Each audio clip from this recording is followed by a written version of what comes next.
My humble respect to Guru Mahan, Guru Piransia Sangran, Guru Piranyo, fellow Jnanis. I'm going to speak about Mahan's the seventh principle, which is on the earth. I think some of you all were not here the last time, so I will recap and then I'll go a little bit more deeper into this principle. So, as you know, that we covered, in the previous satsangs on darkness, the infinite substratum, then we talked about the primordial, the Big Bang, and then big I, small I, and then all the components or the important building blocks of our universe, So we covered all the principles, and now we are in the seventh principle, which is the earth that we are covering at the present moment. And the earth is a very important planet for all of us. It's the planet that has biological life, at least this is what we know as a biological being, that we haven't detected any other biological beings so far. There may be in the future, but at least the earth supports life, so I'm going to talk about how the earth, we all came from the earth. Every biological entity emerged from the earth, and everything that our body is made out of is from earth. And and for us to understand who we are, what our purpose is, we have to understand the secrets of nature, because the way we are constructed, nature has built us, our biology, our thinking process, our consciousness. And if we want to know more about ourselves, then we have to really study nature. And this is what we see, great saints and sages and great scientists. They look at the answers, so they look at the universe very, very carefully, and then they introspect, then they reflect, and then they meditate or intensively look at how this earth or the things, external universe, is related to themselves. So, and this is what a Mahan and great saints and sages and enlightened people, including scientists, try to do. And if at all you learn anything from the satsangs or the discourses or the discussions here, is not about enlightenment, but how the process of enlightenment and how to realize that we are part and parcel of the greater cosmos or the universe, and the universe is part and parcel of us. So as we, in the journey that gives us that illumination and enlightenment. So for us to really understand who we are, we need to understand what we are made out of, and what, how did the body come? What is the building blocks of the body? And this is why Mahan, in his philosophy, covers the big philosophies, and then comes down to the philosophy of the universe and earth and the building blocks of life. So we know that Mahan spoke about the I, the beginning, this primordial or single atom. Scientists call it singularities, and from there emerge everything. The forces, electromagnetism, gravity. From there, all the building blocks of all the various things, molecules and atoms and stars and the planet. And one of the stars is our own star called the Sun in the galaxy of the Milky Way, and one of the planets is our planet. So sometimes Earth is called Mother Nature because it's nature, it's natural. It comes from something called natural. That means natural means that it is the basis of everything. And we call it Mother because it's the only one that gives rise to everything else. So we see that, Mother Nature is the architect of being. Some people call Mother Nature as God and whatever, but, let's, for a simple term, let's, refer to Mother Nature or God as the same thing. And we see that, an element of that is imprinted in all of us, imprinted in Earth. So if you see, Earth is made out of, various carbon molecules and so on. And if you see There is the inner core, which has got, a lot of, nuclear energy and, which is really important for gravitational electromagnetism and so on. And there's layers in the earth. And, there are various, molecules. I won't go into details, but, we are all made out of that. And everything grows from that, and, in Malay, we call it zat. Zat is actually all our minerals that we need to build our body. And, our iron and everything else is there, part and parcel of the earth. So whenever we eat vegetables or whenever we eat, anything that is,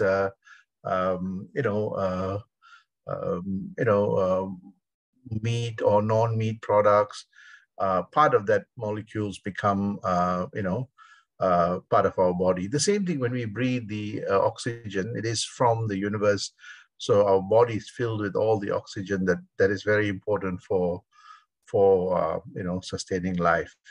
So we see that, part of the DNA, which is in the universe, is imprinted in our sun, which is imprinted in our earth, which is imprinted in all the biological beings, including ourselves, right? So here, Swamiji describes what is the world. He describes the world as actually our experiences.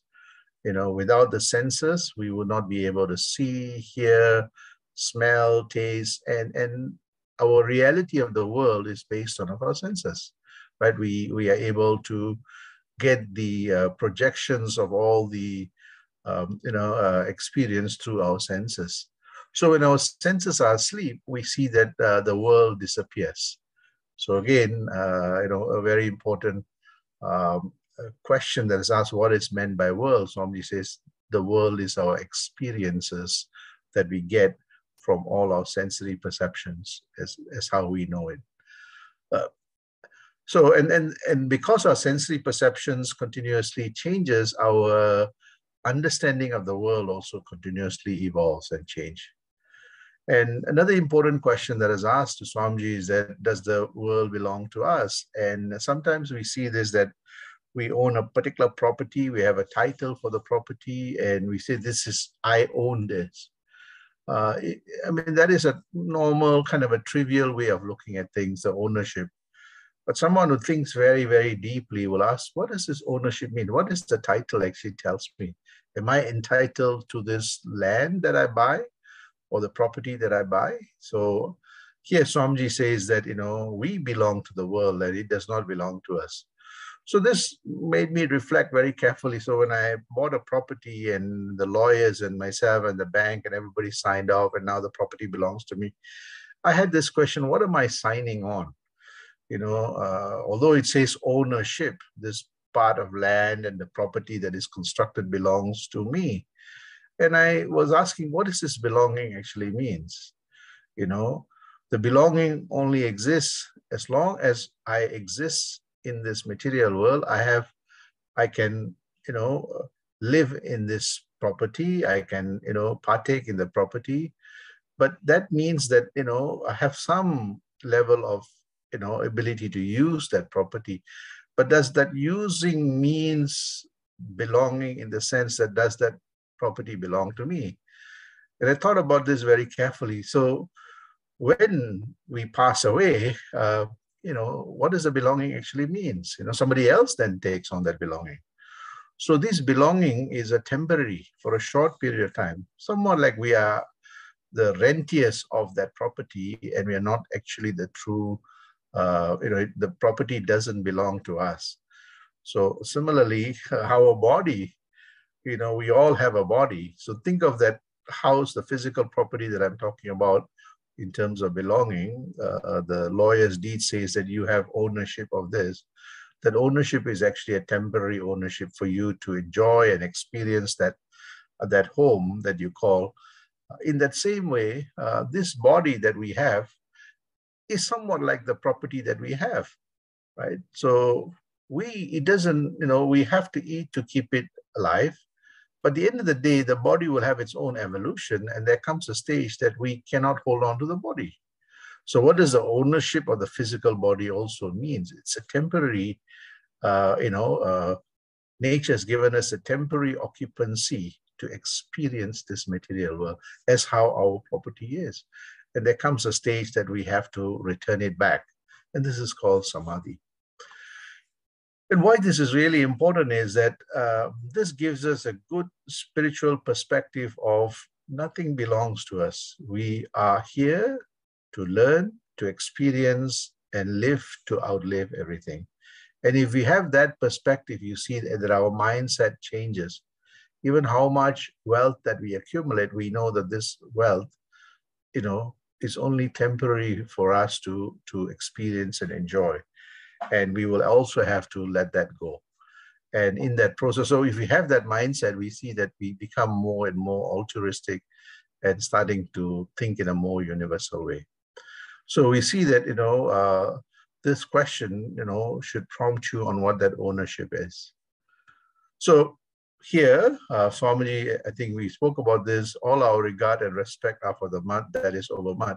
So what he's saying is that we all, most people in this material world, crave so much of these material things, property, power, gold, diamond, all those material things are also part of the dust or that mud. So this mud, which is the body, is trying to ornament or trying to desire all this mud for that mud. And all of this is temporary. So most people's respect and regard is for that material property, power, wealth, and all those things.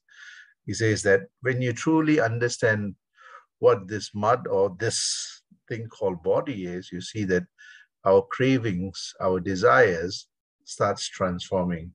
And this is why he says that, as we think more deeper, we have a good understanding of what the earth is, what our body is, what all the material things that we have, we experience, and we outlive it.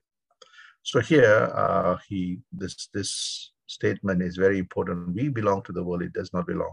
As a matter of fact, we need the earth more than the earth needs us. As a matter of fact, we as human beings have harmed the earth so much, and look at what's happening in Europe at the present moment, fighting for property, one country occupying another country, causing so much, misery and pain, just because of, occupation of properties and land and so on. So we human beings really need to go back to the basic of really trying to understand nature and live with nature in a more harmonious way. So coming back to Swamiji's teachings on why Swamiji put this character, the earth, and I want to go a little bit more in detail on the characteristics of the earth. And clearly we know that the earth, emerged from the sun and all the galaxies came from the primordial atom. And a part of the primordial atom spark is embedded in the earth. And it's also, because we emerge from the earth, it's also embedded in us, in our atoms and molecules. And you can see that imprint very, very clearly.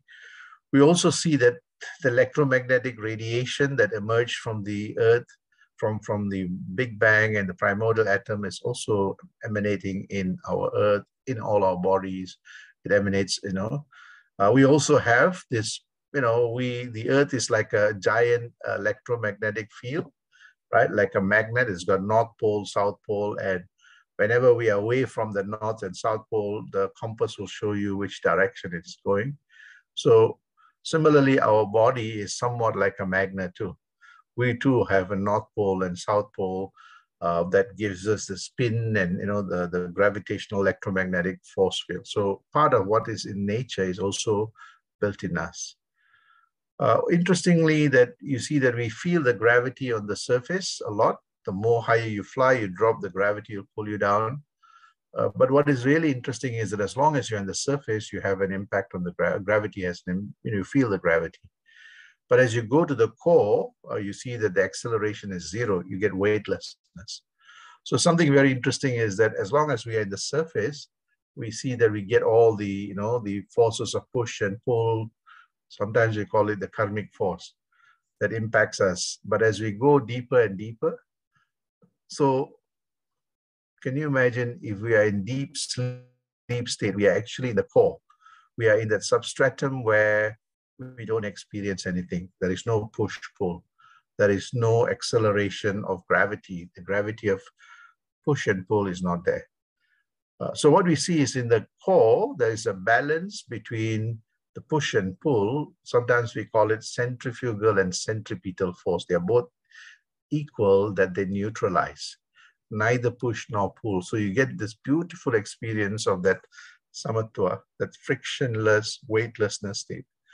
So that is there in the earth.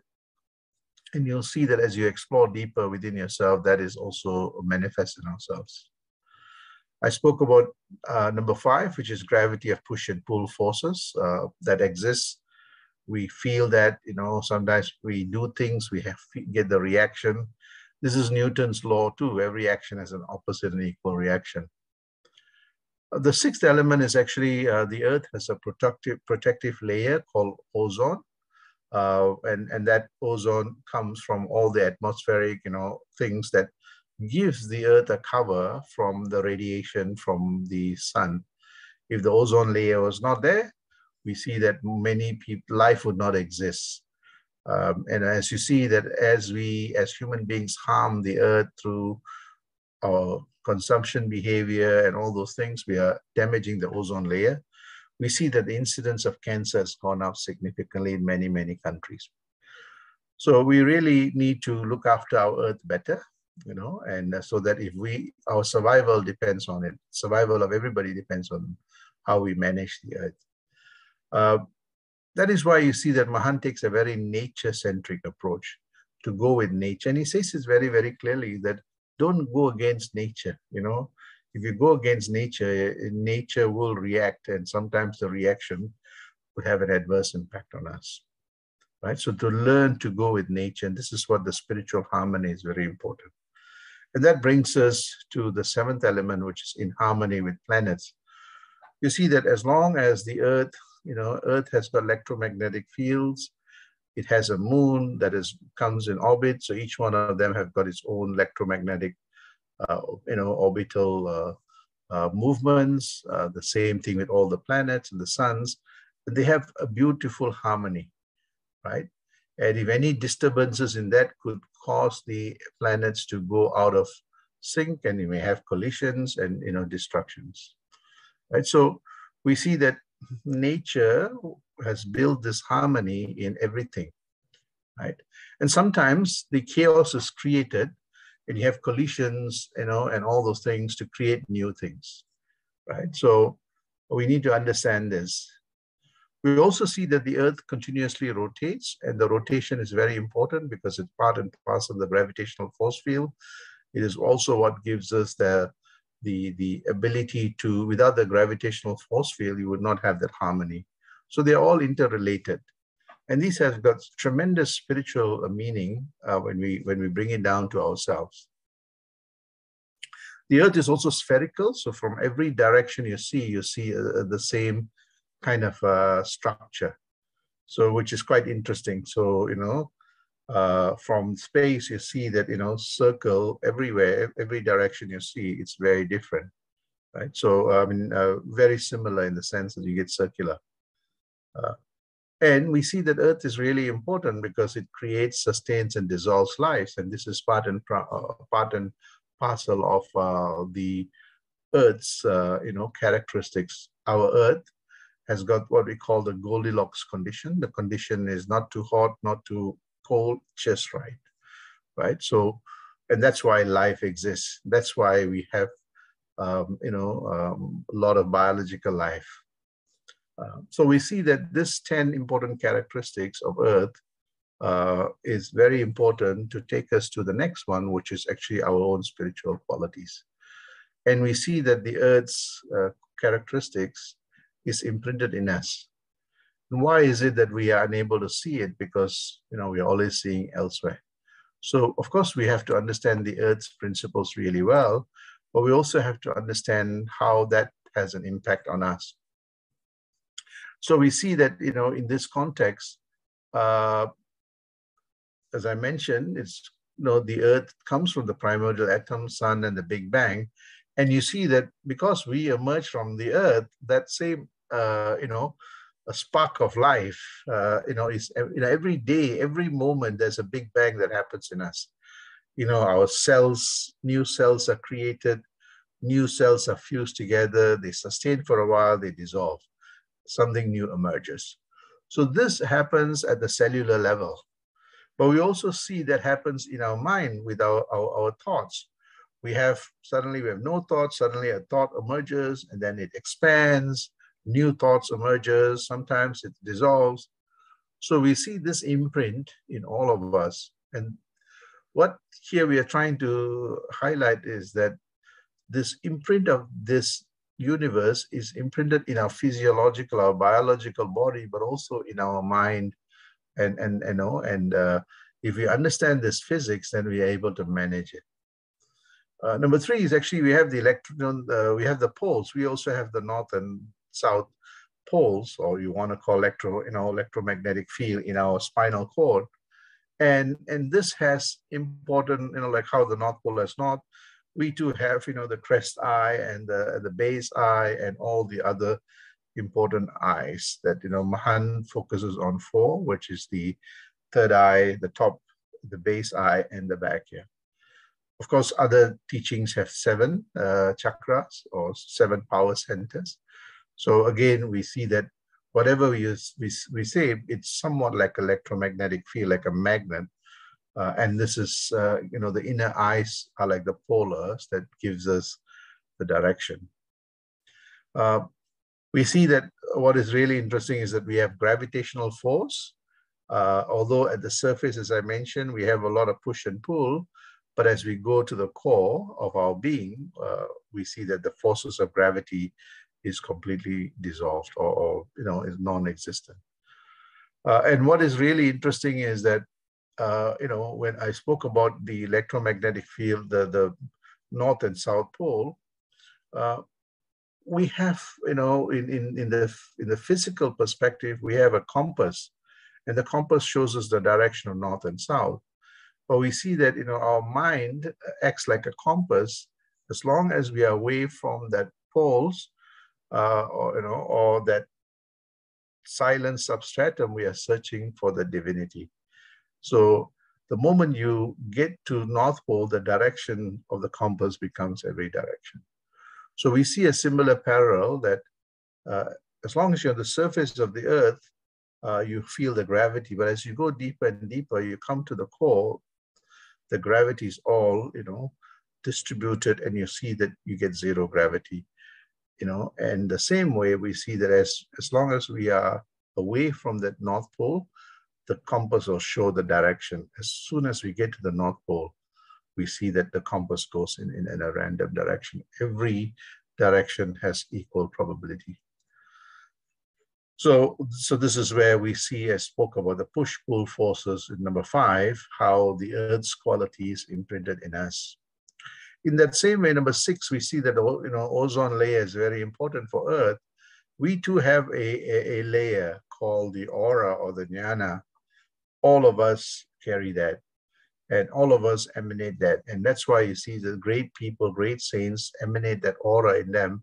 And the aura is so intensive. This is like bioelectromagnetic field, that because it's so intense, it kind of shows like a radiation or looks like a light, but actually it's a radiation of the, body because of the intensive bioelectromagnetic field. So, those who practice Kundalini will know that their body temperature will be slightly elevated. So that aura is really important because the aura actually keeps the mind calm, cool, a sense of clarity. You have the jnana that protects you, like how the ozone layer protects us from the electromagnetic fields from the sun, from external forces. Anything that comes into the Earth's atmosphere will burn up, right? So unless you have the right trajectory. In that same way, we all have a aura that prevents from external things impacting us, the forces of external things having negligible impact on us. So the jnana gives us an illumination to overcome both the sukha and dukkha, to have a sense of sublimity and calmness and beautiful state of what Swamiji calls Summa Irukum Sugam, the state of beautiful balance and equanimity. So this is number 6, and this is what we learned. I learned from Mahan's teachings of observing the earth very carefully and observing that is imprinted in all of us. Number 7 is in harmony with planets. So if you have that, wisdom, knowledge, and the mind is, it's got this ozone, that is the jnana that gives you a beautiful, enlightening experience, you see that your interaction with the material world becomes harmonious. It's harmony with the external world, like how the earth is in harmony with all the planets in their orbits. So your relationships with yourself, you won't put yourself down. I know sometimes I have colleagues that say, I cannot do it, I feel this, I can't do this. When you reinforce that, you see that you will never do it, So when you reinforce negative things, it will happen.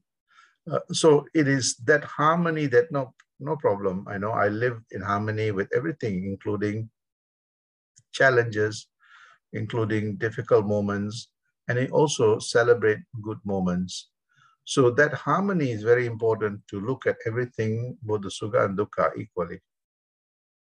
So, and you see the great saints and sages, have this beautiful quality that they learn from nature itself. This continuous rotation is that the state of continuous reverberation, vibration. The Bhagavan's Gita is continuously reverberating in us, continuously giving that flow. And you see that, that continuous rotation that gives you the electromagnetic field makes you continuously, become continuously connected to that universal vibration, that Bhagavan's Gita that is spoken about in the scripture. Mahan speaks about that unarva. So this is a quality that I learned from Earth, and Earth has that. Without that continuous movement, the dynamism, electromagnetism, Earth would not be able to be in its orbit, be in its place. In the same way, if we are not fully connected, we would not be in our optimal place. We'll always be, complaining and so on. The 9th aspect is spherical in shape. That means that, because of our universal, connectedness, we have a common vision. We have a universal outlook. We have a state of equanimity. Everything we take it with a balance, right? And this is where you see that some of the structures in some scriptures, they give this position of that common vision. No matter which direction you see, it looks the same, right? In that same way, mind has that earth-like quality, that it is, that is this common vision to everything. You see, the earth supports the saint and the sinner equally, right? It also supports the prince and the pauper. So the earth does not discriminate anyone. Anyone that uses it really well will benefit from it. And similarly, anyone that harms it will also get a lot of, will get that negative impact. So the earth has been fair, right? So we human beings have caused a lot of problems. So now we are facing all kinds of zoonotic diseases because we change climate and all those things. So we are paying the price. 2 years. We are all indoors, because the problem is that we went, and destroyed a lot of the forest, land, and others, and disturbed a lot of creatures and removed them from the habitat. And what has happened? Some of the viruses that were in the animals that did not impact the animals, because of our own activity, we go and disturb them, they jump onto us and we don't have the immunity. And what we have done over the years is increase zoonotic diseases. So as we go and encroach other animals' land, the price we pay is that we cannot leave our own homes now. We are in a cage, right? When we cage animals, nature has a way to cage us. So the 2 years we have all been caged, and so this is the cause and effect that we all have to learn from nature, right? And the final one is actually on, earth nurtures, creates, sustains, and dissolves life. in that same way, we all have that power of nature to be creative, to be able to create new things, to be able to sustain, to be able to help people out, sustain ourselves, and also help others, both, materially, intellectually, spiritually. And this is what I call developmental. We are many people tend to take a very self-centered, selfish, approach. But you see that as you take this part of how nature is or how Earth is, we become more altruistic, we become more creative, we become more developmental, and when we learn to accept life with all its awesomeness and also all its challenges. So you see that, what I learned from Swamiji's teachings and the description of the earth that he speaks about here, nature, unlock the nature within all of us. And when we nurture nature within us, we discover the power of nature within all of us. So this is what Swamiji speaks about. And I want to come to this spiritual compass, which is really important, that, as I said, we are all electromagnetic fields. The compass is an interesting creation of human beings, the creative mind. And the compass is to give us direction. And that's because of the electromagnetic field of our Earth. We know North Pole, South Pole. So we can use the compass to navigate ourselves. Interestingly, that the compass came from the human mind, observing how electromagnetic field externally can help us give direction. And that came from within all of us. And that came from within a amazing spiritual compass that was already inbuilt by nature in all of us. And that is that not only do we try to understand the external world, if you see a child that is recently born, initially its senses are all clouded, but the moment it starts recalibrating, and when the mother or the father smiles, it starts smiling back. So it's responding to this material world. It's responding to all the stimulation from the external environment. So, since being in the mother's stomach, it's reacting to all the sound and vibrations and so on. And the brain is recalibrating and the mind is starting to form. And so the building blocks of the spiritual compass, which is the mind, is there. But it is starting to use that compass. When the mother is walking, the baby is sleeping, the mother stops, the baby starts kicking because it can feel the vibration, the mother's heartbeat and all. So we start seeing that the brain starts recalibrating and responding and learning from nature itself while in the womb. When it comes out, the same thing happens when the recalibration happens. And much of it is of the external sense that we're using our mind, but we don't know why the mind works this way. We think we know. But what is really interesting is that as we couple that spirit, the material knowledge, the contemporary knowledge with the natural knowledge or the eternal knowledge, we start seeing a parallel of the compass, that our mind itself is a powerful compass, particularly if we harness these 10 characteristics of nature, which is Earth. Our own compass starts coming together, and we start seeing that as long as we are displaced from that divinity within us, we are going to search. But as we get closer and closer, the layer gets, as we descend deeper and deeper and more subtler, we see that our view of that material world starts changing, becomes more and more universal, more and more common. We don't see separation anymore. We see convergence taking place.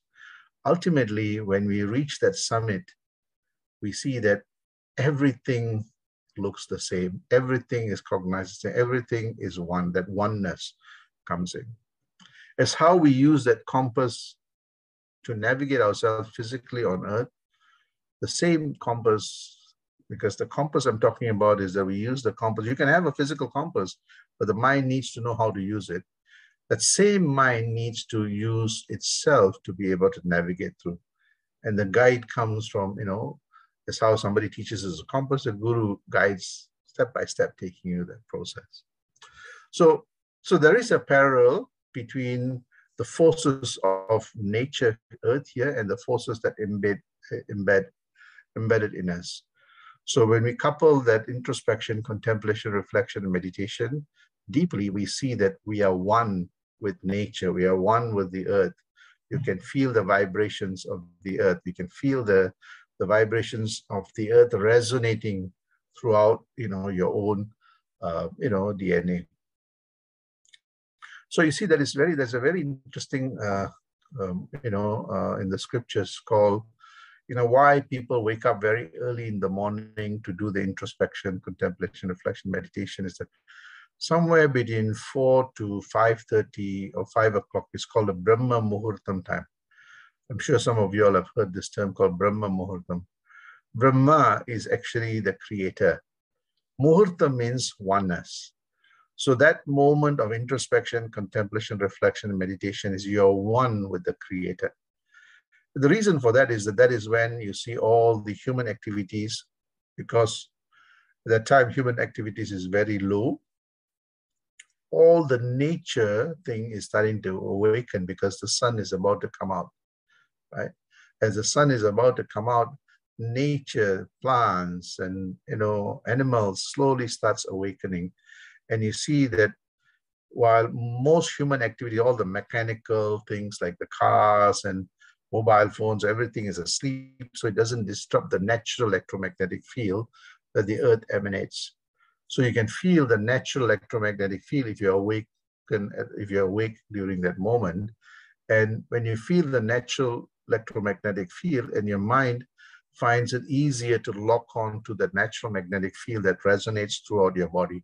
So that is why meditation is so powerful and intensive during that period, that Brahma Muhurtam time, where the human activity is very low. A lot of animals also sleeping, a lot of the vibrations, the human vibrations, the electromagnetic vibrations, mechanical vibrations, all very low, that you get the atmosphere. You can feel the atmosphere of the natural vibration of the earth. And you see that if you're awake, your mind feels it more intensively. As the time goes on, you see people start going to work, mobile phones start coming on. So all this has disruptive, and so much noise is that it's hard to, because this nature's vibration is very subtle, right? Only a Mahan's mind or somebody intensive meditation can pick this up even in all the noise. But an ordinary mind would find it hard to get it. And that is why that early morning meditation is very important, because you're able to get a magnified feeling and experience of the natural vibration. So here, nature, so I'm talking about nature, why all these great saints and sages have, documented this through their own experiments. I want to then speak about the moon. What does the moon has got to do with anything? And here, Mahan also speaks about the moon, and the moon has got some important qualities, right?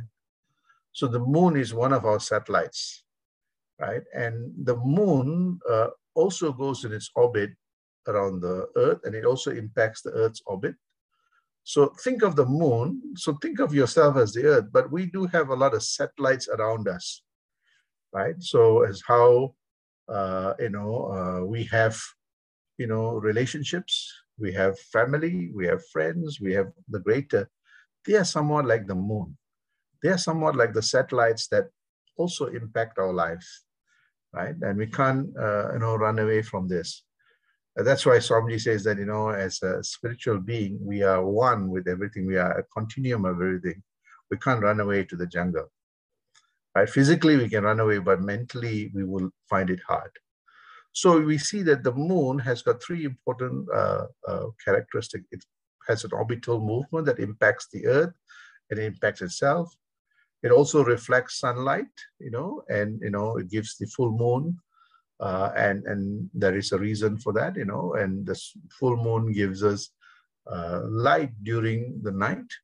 And it's navigated many, great navigators. So it's got a power of It also has dark moon. It's got all the various eclipses.